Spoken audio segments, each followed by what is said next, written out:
Hello friends, welcome to G study mirror channel. मैं आशीष कुमार आज की इस वीडियो के माध्यम से राष्ट्रपति से रिलेटेड टॉप 50 एमसीक्यू क्वेश्चन को डिस्कस करेंगे। साथ ही राष्ट्रपति से संबंधित सभी इम्पोर्टेंट जानकारी को प्रस्तुत करेंगे, जैसे कि राष्ट्रपति से संबंधित अनुच्छेद कौन कौन से हैं, उनकी योग्यता क्या है, उनको शपथ कौन दिलाता है, उनकी वीटो पावर क्या है, उनको वे त्याग पत्र किसको देते हैं। इस तरह के सभी प्रॉब्लम का सल्यूशन इस वीडियो के माध्यम से हमने रखा है। साथ में इसमें 50 एमसीक्यू क्वेश्चन को भी रखा है जो काफ़ी इम्पोर्टेंट है तथा काफ़ी बार एग्ज़ाम में पूछे जा चुके हैं। चलिए वीडियो स्टार्ट करते हैं या इनको आगे बढ़ाते हैं। जैसे कि वर्तमान में हमारे देश के राष्ट्रपति कौन से हैं? महामहिम रामनाथ कोविंद हैं। अब इनकी पद की बारी आई। पद में इनकी योग्यता क्या होनी चाहिए? इनकी आयु 35 वर्ष होनी चाहिए। इनका कार्यकाल कितना होता है? 5 वर्ष होता है। इस्तीफा किनको देते हैं? उपराष्ट्रपति को देते हैं। तथा इनको शपथ कौन दिलाता है? मुख्य न्यायाधीश। अब हम देखेंगे कि संविधान में इनका वर्णन किस भाग में है या किस अनुच्छेद में है। जैसे कि हम जानते हैं कि इनका वर्णन किस भाग 5 में है। भाग किस में है? भाग 5 में है। अनुच्छेद 52 से लेकर 61 तक के बीच में है। राष्ट्रपति से संबंधित सभी जानकारी भाग 5 में अनुच्छेद 52 से लेकर 61 तक में है। और आगे देखते हैं कि अब देखते हैं कि राष्ट्रपति से संबंधित महत्वपूर्ण अनुच्छेद कौन कौन से हैं। जैसे कि अनुच्छेद 52 में, आर्टिकल 52 में ये लिखा है कि प्रेसिडेंट होता है। देश में एक प्रेसिडेंट होता है जो राष्ट्र का प्रमुख या प्रथम व्यक्ति माना जाता है, जो देश की अखंडता, एकता एवं सुदृढ़ता का परिचायक होता है। ठीक है ना। अनुच्छेद 53 में क्या लिखा है? पावर ऑफ प्रेसिडेंट, यानी प्रेसिडेंट की शक्तियाँ, कि राष्ट्रपति की शक्तियाँ क्या होती हैं, इनके बारे में कहाँ लिखा है? अनुच्छेद 53 में। अनुच्छेद 54 में लिखा है इलेक्शन ऑफ प्रेसिडेंट, यानी राष्ट्रपति की चुनाव की प्रक्रिया। अनुच्छेद 56 में क्या लिखा? Article time of president. अनुच्छेद 58 में क्या लिखा? क्वालिफिकेशन ऑफ प्रेसिडेंट, यानी इनकी योग्यता क्या होनी चाहिए। जैसे कि ये किसी न्यायालय द्वारा पागल या दिवालिया घोषित न होना चाहिए, यानी इनकी आयु 35 वर्ष होनी चाहिए, किसी लाभ या पद पर न होना चाहिए। अब आर्टिकल 61 की बारी आई। इनमें इम्पीचमेंट ऑफ प्रेसिडेंट, यानी इनकी इसके बारे में दिया है, इम्पीचमेंट के बारे में दिया है। और आगे देखते हैं, यानी इनका महाभियोग, इनको इम्पीचमेंट का मतलब होता है महाभियोगी, इनको पद से कैसे हटाया जाता है। अनुच्छेद 60 में क्या लिखा है? ओथ ऑफ प्रेसिडेंट, यानी इनकी शपथ के बारे में लिखा है। अनुच्छेद 60 में ये भी काफ़ी इंपॉर्टेंट क्वेश्चन है, पूछ लेता है कि किस अनुच्छेद में इम्पीचमेंट ऑफ प्रेसिडेंट का वर्णन है। वीटो पावर कितने? अनुच्छेद 111 में। अनुच्छेद 111 प्रेसिडेंट को वीटो पावर की शक्ति देता है। अब हम देखेंगे कि वीटो पावर है क्या। इनका उल्लेख अनुच्छेद 111 में है। वीटो पावर का यह शक्ति राष्ट्रपति के एक रोधक शक्ति यानी के रूप में होता है, जिनका उल्लेख विधेयक को रोकने में किया जाता है। यानी किसी भी विधेयक को रोकने के लिए राष्ट्रपति द्वारा वीटो पावर का यूज किया जाता है। अब वीटो पावर भी कई प्रकार के होते हैं, जैसे कि हम शॉर्ट में बताते हैं अत्यंतकारी veto, absolute veto, suspension veto यानी निलंबनकारी वीटो। एक और वीटो होता है जेबी वीटो। जेबी वीटो में क्या होता है? राष्ट्रपति बिना कारण बताए विधेयक को रोक देता है और समाप्त भी कर सकता है। दोस्तों, हम बताते हैं कि जेबी वीटो अभी तक केवल एक बार लगाया गया है 1986 में, जो पोस्ट ऑफिस संबंधी विषय था, जिसमें से जो पूर्व राष्ट्रपति ज्ञानी जैल सिंह के द्वारा लगाया गया था। उस टाइम भारत के प्रधानमंत्री कौन थे? इंदिरा गांधी थी शायद। इसी प्रकार अब हम देखते हैं कि कुछ वन लाइनर भी देखते हैं कि राष्ट्रपति से संबंधित। जैसे पहले अल्पसंख्यक राष्ट्रपति कौन थे? डॉक्टर ज़कीर हुसैन थे। ये शायद मुस्लिम राष्ट्रपति भी थे। डॉक्टर ज़कीर हुसैन एवं फ़खरुद्दीन अली अहमद की मृत्यु राष्ट्रपति पद पर रहते हुए हुई। अब अगला क्वेश्चन देखते हैं। प्रथम दलित राष्ट्रपति कौन थे? श्री आर नारायण थे। और प्रथम महिला राष्ट्रपति कौन थी? श्रीमती प्रतिभा देवी सिंह पाटिल थी। निर्विरोध निर्वाचित राष्ट्रपति कौन थे? जैसे कि हम जानते हैं कि श्री नीलम संजीव रेड्डी निर्विरोध निर्वाचित राष्ट्रपति थे। इन्होंने एक बार पहले इलेक्शन में हार घोषित की गई थी। सेकंड बार ये निर्विरोध निर्वाचित चुने गए थे। और दूसरी जनगणना में निर्वाचित राष्ट्रपति कौन थे? वीवी गिरी। इनका पूरा नाम क्या था? वेंकट वराय गिरी, जिन्होंने दूसरी जनगणना में निर्वाचित राष्ट्रपति बने थे। चलिए अब हम क्वेश्चन देखते हैं कि टॉप 50 क्वेश्चन की बात आई जो काफ़ी इम्पोर्टेंट है। चलिए क्वेश्चन स्टार्ट करते हैं। जैसे कि अगर आपको एक क्वेश्चन का आंसर पता हो तो ज़रूर से ज़रूर कमेंट बॉक्स में बताइएगा। जैसे कि भारत के राष्ट्रपति की तुलना निम्नलिखित में से किससे करना सर्वाधिक उचित है? भारत के राष्ट्रपति की तुलना निम्नलिखित में से किस देश के राष्ट्रपति से तुलना करना सर्वाधिक उचित है? अमेरिका के राष्ट्रपति से, फ्रांस के राष्ट्रपति से, ब्रिटेन के सम्राट से, श्रीलंका के राष्ट्रपति से। जैसे कि हम जानते हैं कि इनका राइट आंसर होगा ऑप्शन नंबर 3, यानी कि ब्रिटेन के सम्राट से, यानी ब्रिटेन के राष्ट्रपति से। जैसे कि हम जानते हैं कि ब्रिटेन या इंग्लैंड के द्वारा ही ये सब राष्ट्रपति का पद नियुक्त किया गया था। अगला क्वेश्चन, भारत में कार्यपालिका का अध्यक्ष कौन होता है? भारत में कार्यपालिका का अध्यक्ष कौन होता है? राष्ट्रपति होता है, प्रधानमंत्री होता है, विरोधी दल का नेता होता है, भारत सरकार का मुख्य सचिव होता है। जिसका राइट आंसर होगा भारत की कार्यपालिका का अध्यक्ष राष्ट्रपति होता है। जैसे कि हम जानते हैं कि किसी भी देश को चलाने के लिए कार्यपालिका, न्यायपालिका तथा व्यवस्थापिका की ज़रूरत पड़ती है, जिसमें से कार्यपालिका का अध्यक्ष कौन होते हैं? प्रेसिडेंट होते हैं। अगला क्वेश्चन, संघ की कार्यपालिका शक्ति निहित होती है। संघ की जो कार्यपालिका शक्ति होती है किसमें निहित होती है? प्रधानमंत्री में होती है, राष्ट्रपति में होती है, मंत्रिपरिषद में होती है, सांसद में होती है। इसका राइट आंसर होगा ऑप्शन नंबर 2, यानी कि राष्ट्रपति में होती है। अगला क्वेश्चन, भारत का राष्ट्रपति कौन होता है? यानी राज्य का प्रधान होता है। राज्य का प्रधान नहीं होता, केवल सरकार का प्रधान होता है। राज्य और सरकार दोनों का प्रधान होता है।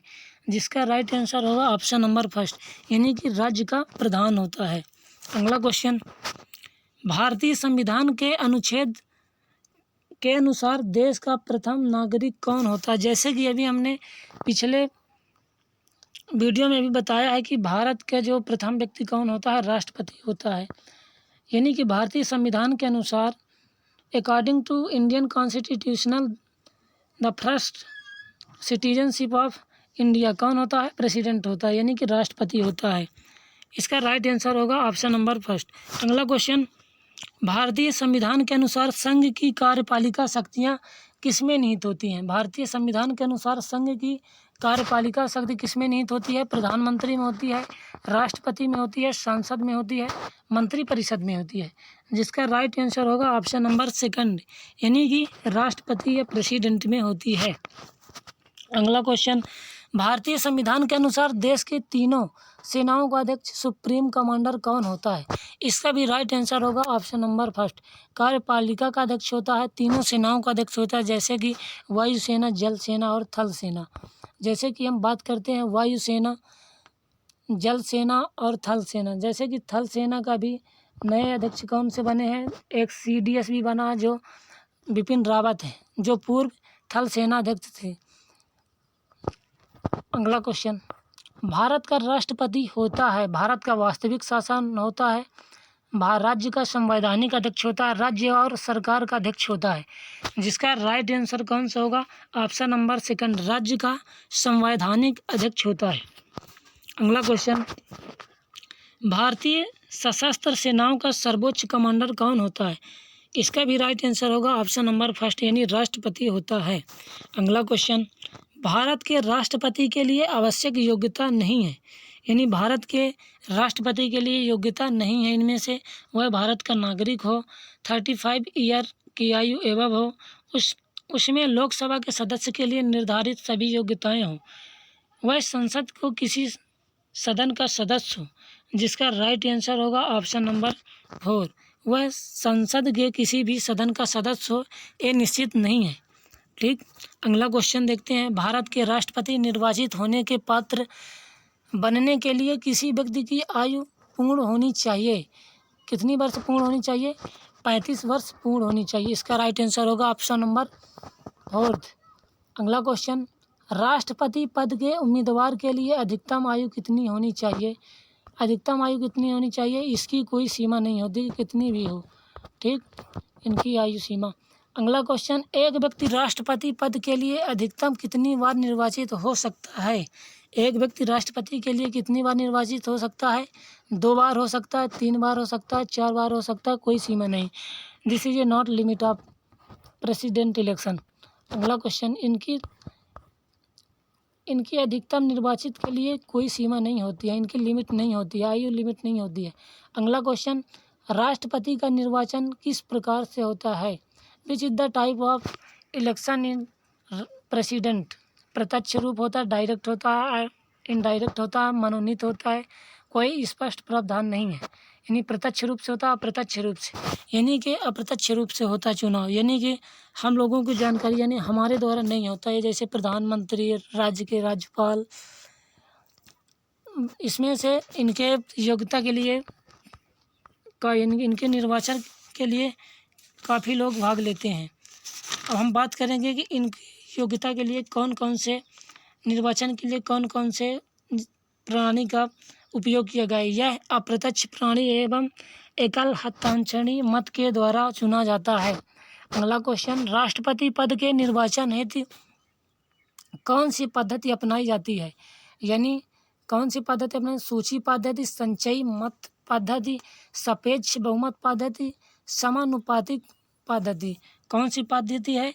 जिसका राइट आंसर होगा ऑप्शन नंबर 4, समानुपातिक प्रतिनिधित्व एवं एकल संक्रमणित या एकल मत या एकल हस्ताक्षरित मत के द्वारा चुना जाता है। इसका राइट आंसर होगा ऑप्शन नंबर 4।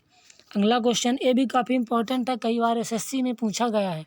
अगला क्वेश्चन, राष्ट्रपति पद के चुनाव संबंधी विवादों को किसे निर्देशित किया जाता है? संसदीय समिति को, लोकसभा अध्यक्ष को, निर्वाचन आयोग को, उच्चतम न्यायालय को। जिसका राइट आंसर होगा ऑप्शन नंबर 4 यानी सुप्रीम कोर्ट का होता है। अगला क्वेश्चन, भारत का राष्ट्रपति निर्वाचित होने के लिए निम्नलिखित में से कौन सी बात अयोग्यता मानी जाती है? वह भारत का नागरिक हो, 35 वर्ष की आयु पूर्ण कर चुका हो, लोकसभा का सदस्य निर्वाचित होने के लिए अर्हित हो। जिसका राइट आंसर होगा कोई भी लाभ या पद पर ग्रहण किए हुए हो। इसका राइट आंसर होगा ऑप्शन नंबर 4। अगला क्वेश्चन, भारत में राष्ट्रपति का चुनाव किया जाता है। भारत में राष्ट्रपति का चुनाव किया जाता है प्रत्यक्ष निर्वाचन द्वारा, एकल हस्ताक्षरी मत द्वारा, जैसे कि अभी हमने अगले क्वेश्चन में बताया कि एकल हस्तांतरित मत पद्धति द्वारा। अगला क्वेश्चन, राष्ट्रपति पद का चुनाव संचालित किया जाता है। राष्ट्रपति पद का चुनाव संचालित किया जाता है लोकसभा अध्यक्ष द्वारा, प्रधानमंत्री द्वारा, निर्वाचन आयोग द्वारा। जिसका राइट आंसर होगा निर्वाचन आयोग। वर्तमान में निर्वाचन आयोग के अध्यक्ष कौन से हैं? जैसे कि सुनील अरोड़ा मुख्य हैं और अध्यक्ष कौन से हैं? अशोक लवासा जी हैं। ठीक है, कौन है? अशोक लवासा और सुनील अरोड़ा मुख्य हैं, मुख्य अध्यक्ष सुनील अरोड़ा चुनाव आयोग के, ठीक, निर्वाचन आयोग के, इलेक्शन कमेटी के। अगला क्वेश्चन, भारत में किसके चुनाव में अनुपातिक प्रतिनिधित्व चुनाव प्रणाली अपनाई जाती है? किसके? उपराष्ट्रपति, राष्ट्रपति, राज्यसभा सदस्य, निर्वाचन परिषद। जिसका राइट आंसर होगा ऑप्शन नंबर 4 यानी कि राष्ट्रपति होगा। अगला क्वेश्चन, राष्ट्रपति चुनाव संबंधी मामले किसके पास भेजे जाते हैं? किसके पास भेजे जाते हैं? यानी कि चुनाव आयोग, संसद, उच्चतम न्यायालय। यानी उच्चतम न्यायालय के द्वारा यानी सुप्रीम कोर्ट में इनके निर्वाचन संबंधी मामले या विवाद का निपटारा कौन करता है? सुप्रीम कोर्ट यानी कि उच्चतम न्यायालय करता है।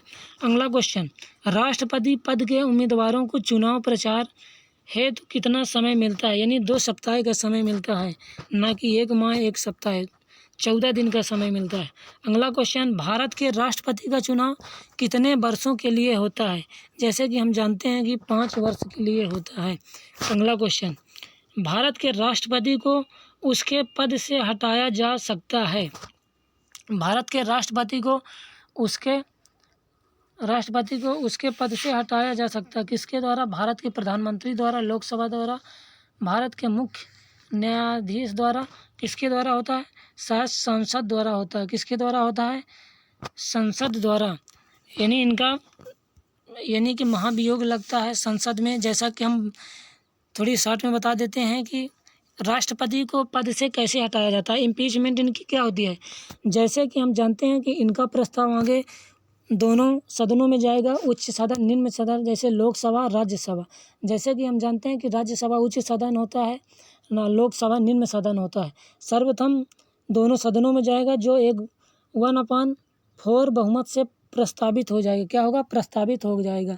फिर राष्ट्रपति के पास 14 दिन के लिए, कितने दिन के लिए जाएगा? 14 दिन के लिए नोटिस जाएगी, 14 डे के लिए। फिर इसके बाद 2/3 बहुमत से पारित हो जाएगा। किस में होगा?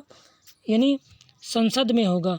फिर अगले सदन में जाएगा, या अगर उच्च सदन से निम्न सदन में जाएगा, फिर अगले सदन में 2/3 बहुमत से पारित हो, फिर अगर पारित हो जाएगा तो राष्ट्रपति पद से हट जाएगा। ठीक। अगला क्वेश्चन, भारत के राष्ट्रपति को पद से हटाने की प्रक्रिया है, कौन सी है? संसद द्वारा महाभियोग, जैसे अभी हमने बताया है, संसद द्वारा महाभियोग, इम्पीचमेंट।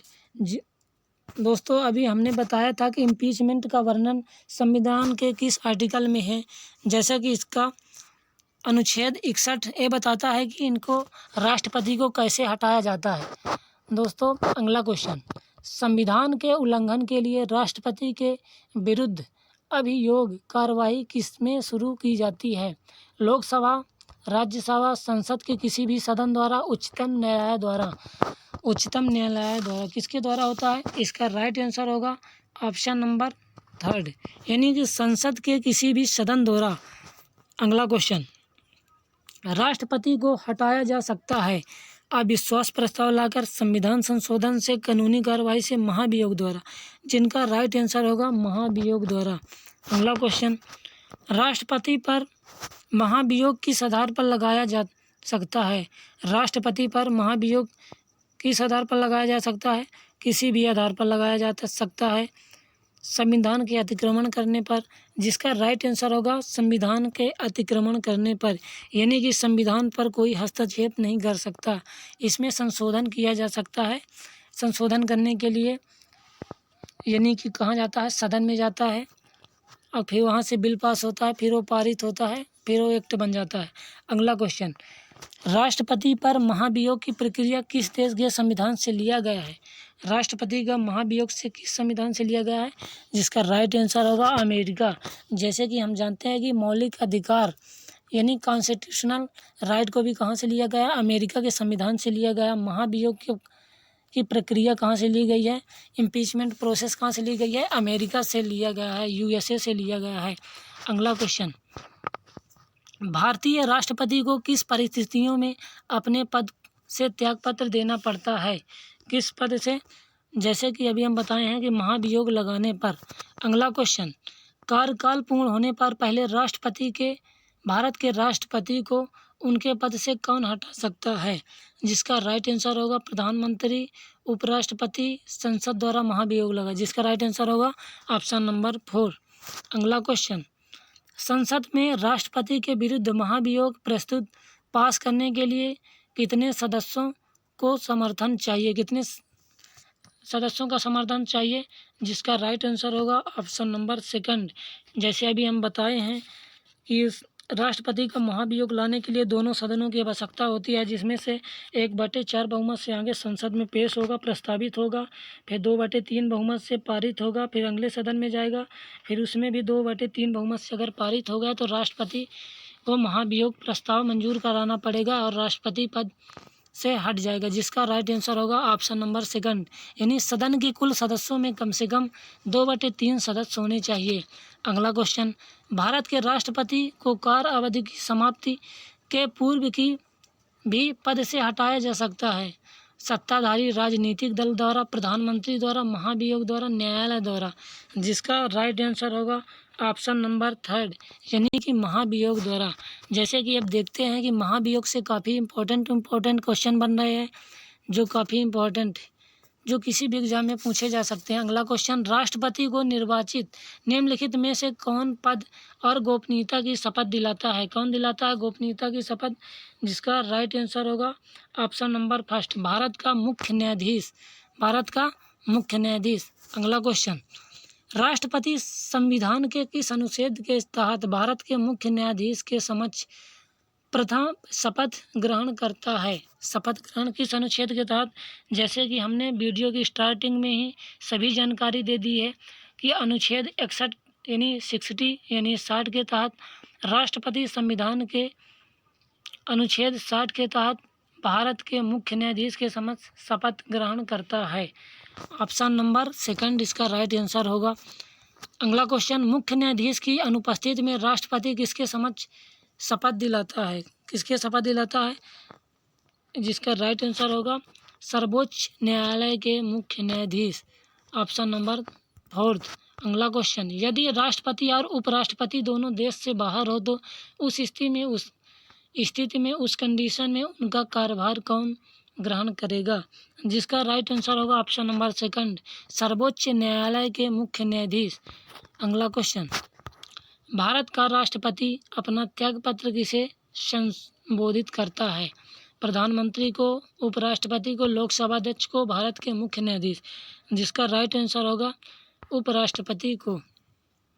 जैसे कि हम बताए हैं अभी कि अपना त्यागपत्र किसको देता है? उपराष्ट्रपति को। और शपथ कौन दिलाता है? मुख्य न्यायाधीश। अगला क्वेश्चन, राष्ट्रपति के त्यागपत्र की सूचना उपराष्ट्रपति किसको देता है? किसको देता है? लोकसभा अध्यक्ष को। लोकसभा अध्यक्ष को देता है। उपराष्ट्रपति किसको सूचना देता है? राष्ट्रपति के त्यागपत्र की सूचना लोकसभा अध्यक्ष को दी जाती है। अगला क्वेश्चन, यदि मृत्यु, त्यागपत्र अथवा हटाए जाने की स्थिति में भारत के राष्ट्रपति का पद रिक्त हो जाए तो उस पद का कार्यभार कौन संभालेगा? प्रधानमंत्री, उपराष्ट्रपति, भारत का मुख्य न्यायाधीश। इसमें से कोई नहीं। जिसका राइट आंसर होगा ऑप्शन नंबर सेकंड यानी उपराष्ट्रपति।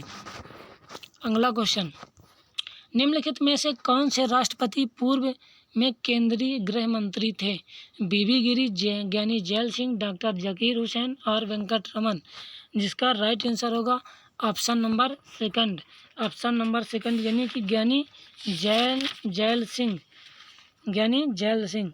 जैसे कि वीडियो समाप्त होता है दोस्तों, अगर आपको हमारी मेहनत अगर पसंद आई हो तो कृपया सब्सक्राइब करें, बेल आइकन ज़रूर दबाएं, जिससे आप लेटेस्ट वीडियो की नोटिफिकेशन आपके मोबाइल फ़ोन पर आए। Thank you watching for this video.